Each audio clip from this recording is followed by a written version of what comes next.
Framer now has external agents, meaning you can now connect Framer to Claude Code, letting agents design, complete tasks, and so much more. In this video, I'm going to teach you everything that you need to know to get set up using Claude and Framer together. Let's go.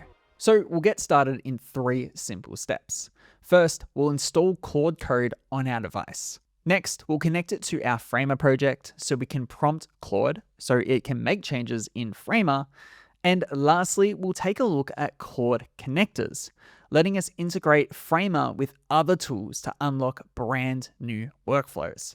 Okay, so let's start with installing Claude Code. Now we can install Claude Code in 3 separate ways. 1, the terminal. 2, inside a code editor like Cursor or VS Code. Or 3, using the Claude desktop app. Now, I actually recommend this, and even though the most powerful is the terminal or a code editor, since I'm not a developer and you're probably not too, I don't want to be looking at code all day. I just think that would kill my sanity. So my recommendation is to use the Claude desktop app because it has Claude Code already built in, and for designers or just everyday users, it's way more friendly. So the first thing you want to do is go to claude.com/download and make sure you've got Claude installed on your device. Okay, so once you've got Claude installed, what you can do is go to code at the top left here, and we're going to create a new session. Now we're going to go down to our computer here, make sure this is set to local, and then we're also going to select a new folder. So we'll go to our desktop here and we'll create a new folder and we'll call this Framer Agent.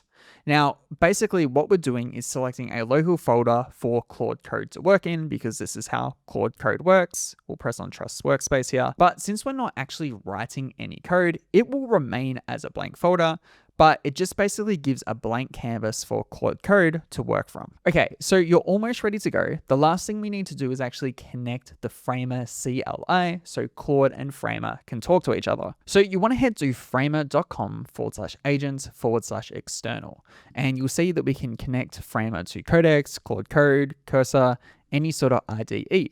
Now, what we're going to do is just copy this install prompt here, and we're going to go back to Claude Code. And we're just going to paste that in here. Now, if you're a developer, you can read through this. For example, technically you need Node.js installed for this to work, but we're just going to press on enter and the agent is smart enough to detect everything that it needs to do. Now, based on your current setup, it might prompt you to install Node.js or Homebrew. So if it comes up with anything, just allow it. It's fine. You can read through what it says, but basically it just needs to install a couple of extra things on your computer so it can actually enable or access Framer itself. Okay, so the next thing that we actually want to do is go back to Framer and we want to go up to our project here and we want to copy the project links that we actually want to give this agent access to. So I'll copy that link here and I'll go back to Claude and we'll just paste it in and I can say connect to my project. Now you'll see that it's going to try and run a skill, so I'm always going to allow that. And what it's going to do is actually ask to authenticate your project. Now, depending on whether you've used this before, you may actually get a pop-up in a new window which asks you to authenticate your project inside of Framer. You can just click on accept and keep things moving. But it looks like now that we've actually connected to this project, and you can see that it's actually picked up the name of the project and the pages inside of that project. So for example, let's say I wanted to create a new page. What I could do is go back to Claude and go, hey Claude, create a new about page using existing design styles I have in Framer. And if you don't want to keep accepting edits like that, what you can do is go down to accept edits and go bypass permissions.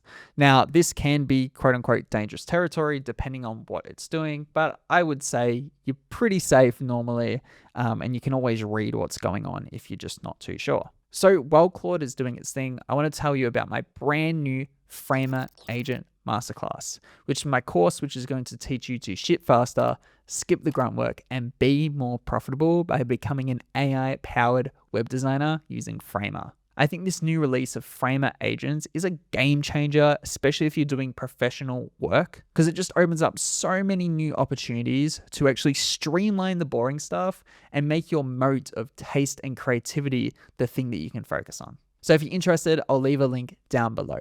But as you can see, as we read through some of this, Claude is basically scraping the typography, the color styles, everything that it needs to actually build out a new page for us. Okay, so it looks like the about page is now complete. So let's go back to Framer. And as you can see, we have a new page here. And just like that, we have an about page. And I tell you what, it's relatively decent. Like, it kind of follows a very similar design system to the rest of my website.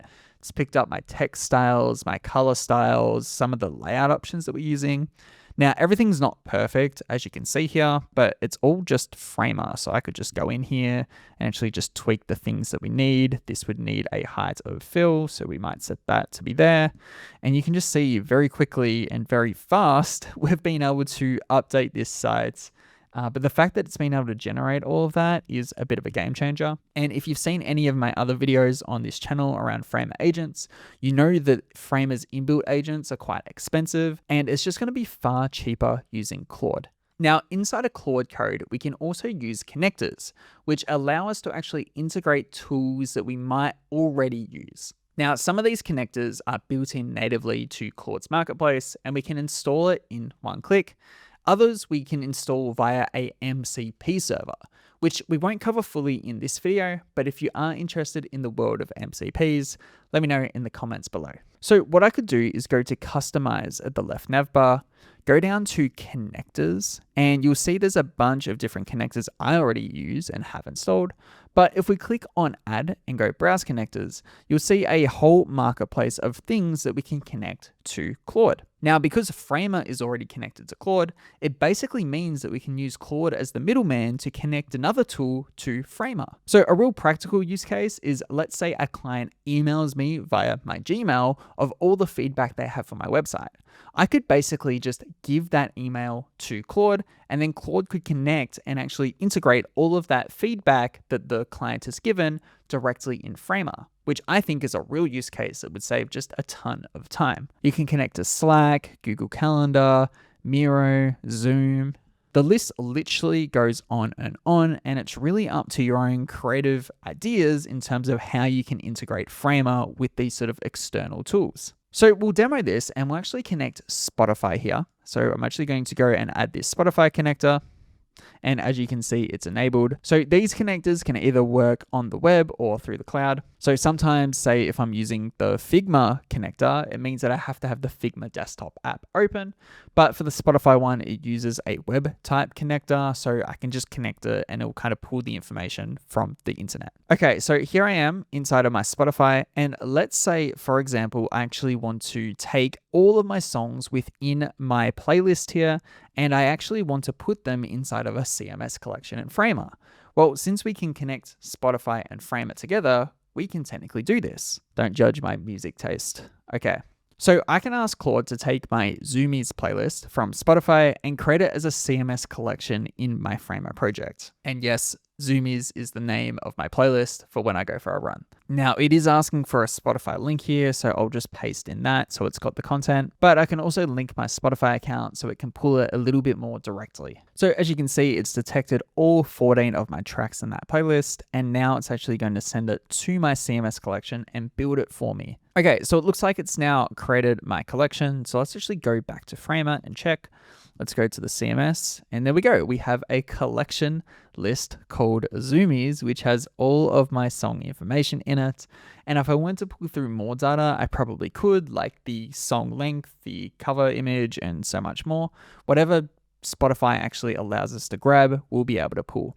But the fact that I've been able to take that data from a completely external source and bring that into my CMS is just power itself. And that's how you can set up and use Claude Code with Framer. If you enjoyed this video and you want more Framer tutorials just like it, subscribe to the channel because we put out new Framer videos every single week. And if you want to master Framer agents so you can ship faster, skip the grunt work, and be more profitable, check out my Framer Agent Masterclass below to become an AI-powered web designer. But until next time, I'll catch you later.